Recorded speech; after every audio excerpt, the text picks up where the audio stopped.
Terima kasih Pak Karni. Tadi saya tuh begitu bicara mau kemari Pak, terima SMS banyak sekali. Bu Susi tuh nggak tahu di sana tuh banyak lawyer kaliber katanya.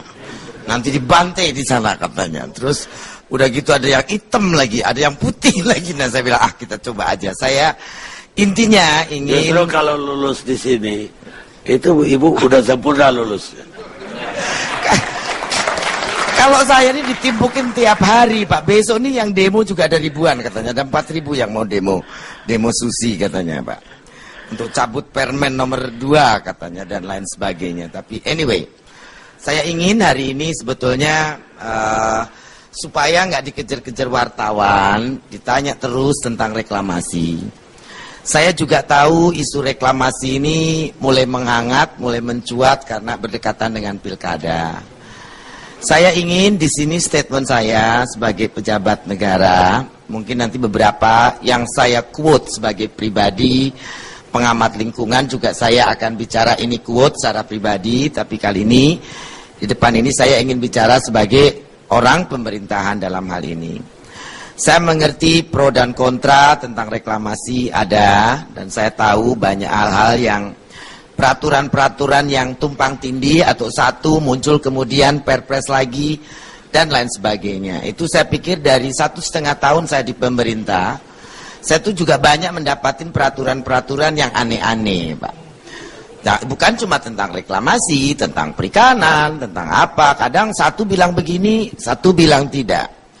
Belum lagi kita misalnya contoh menenggelamkan kapal, nangkap kapal. Oh kapal KKP itu nggak bisa nangkep di ZEE katanya, karena yang diakui oleh internasional cuma misalnya kapal KPLP sama KRI saja misalnya. Saya bilang jawab, by stupidity I think, saya bilang, small fisherman dengan sampannya saja, kalau ada di ZEE dia lihat orang curi ikan ya boleh tangkap. Itu dalam pendapat saya. Dan saya pikir UNCLOS pun tidak ngatur sampai ke sana. Itu saja, itu yang simpel-simpel. Jadi saya melihat di sini, saya juga ingin hal ini tidak dipolitisasi. Jadi saya berharap Pak Ahok adalah seorang figur yang telah membawa perubahan kepada Jakarta. Urusan izin-izin yang misalnya belum selesai, kita namanya pemerintah Pak. Pak Jokowi bilang negeri ini tenggelam karena peraturan-peraturan dan izin-izin yang susah. Akan tetapi ada beberapa poin yang barangkali Pak Ahok juga harus ingat. Bahwa reklamasi itu membawa dampak lingkungan.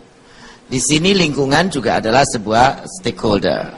Dan aturan-aturan sebetulnya tidak susah, apalagi kita sama-sama pemerintah. Kalau perlu disegerakan.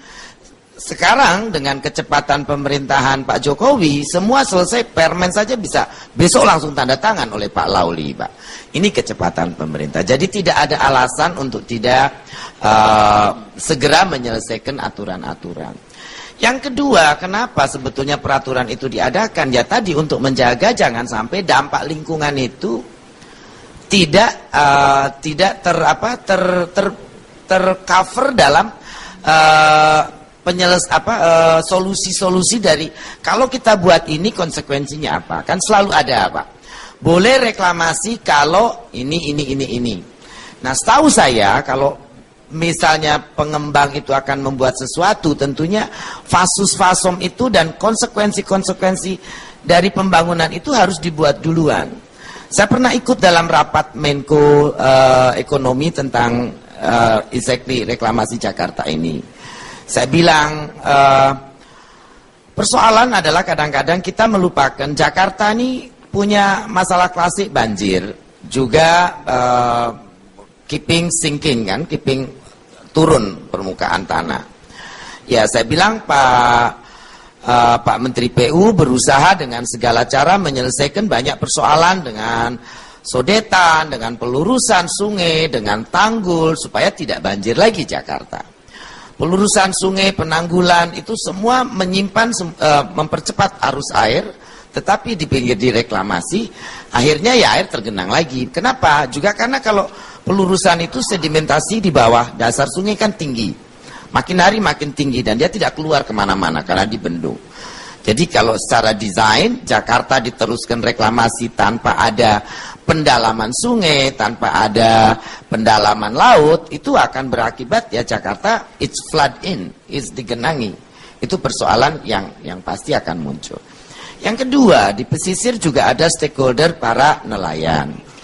Yang saya mengerti bahwa mereka tempat tinggal akan diganti, akan dapat rumah susun dan lain sebagainya. Akan tetapi nelayan juga punya livelihood, Pak. Mata pencaharian. Nah ini kalau depannya sudah ditutup, mereka akan kemana? Tentunya ini harus jadi pertimbangan. Saya mengerti ambisi pemerintah Jakarta untuk membangun sebuah properti area yang baik, yang seperti Dubai, yang seperti reklamasi di mana-mana sebetulnya boleh, Pak. Akan tetapi semua parameter lingkungan tidak boleh ditinggal. Itulah kenapa ada AMDAL proses, ada stakeholder dan lain sebagainya. Kita boleh pangkas, tetapi ada beberapa yang tidak boleh. Kita boleh buat deregulasi, tapi tidak boleh semua kita tabrak.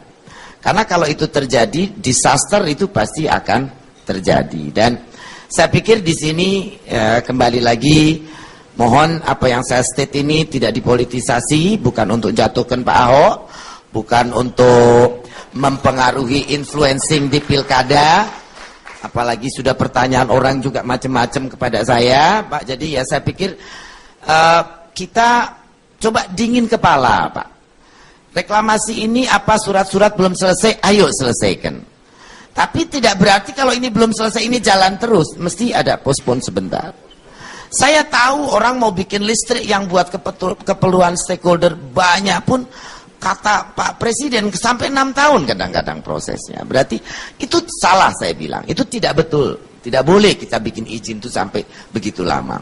Akan tetapi semua dampak ini harus segera diinventarisir dan apa penyelesaiannya. Saya tidak setuju kalau nelayan hanya dikasih ganti rugi rumah tanpa memikirkan future livelihood dari mereka.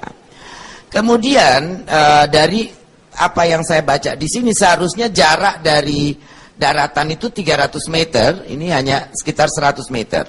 Saya sudah beberapa kali. Nah ini akan menyebabkan beberapa fasilitas pemerintah tentu yang ada di pinggir akan mengalami genangan.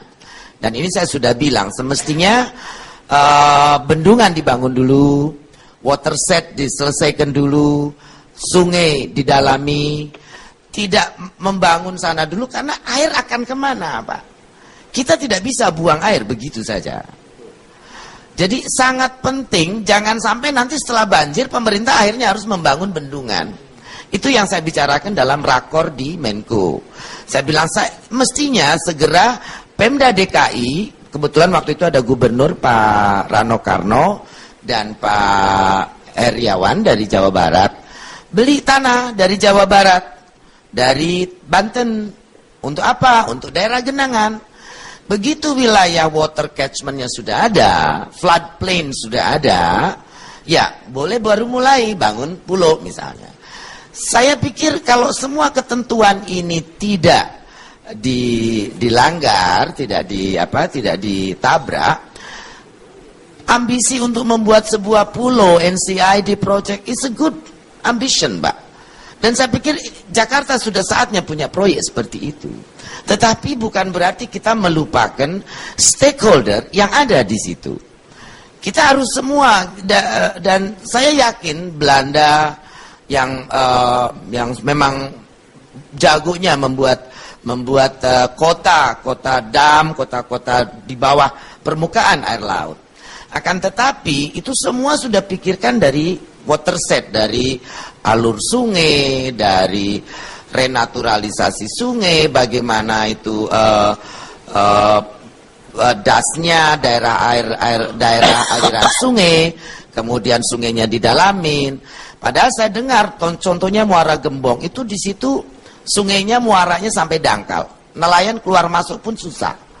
Nah mestinya kalau kita komprehensif memikirkan itu, daripada menghilangkan pulau di tempat lain, Mbak, Untuk pengurukan, ya ambil dari muara-muara seperti itu. Nah ini saya sih pikir kita penting untuk duduk bersama.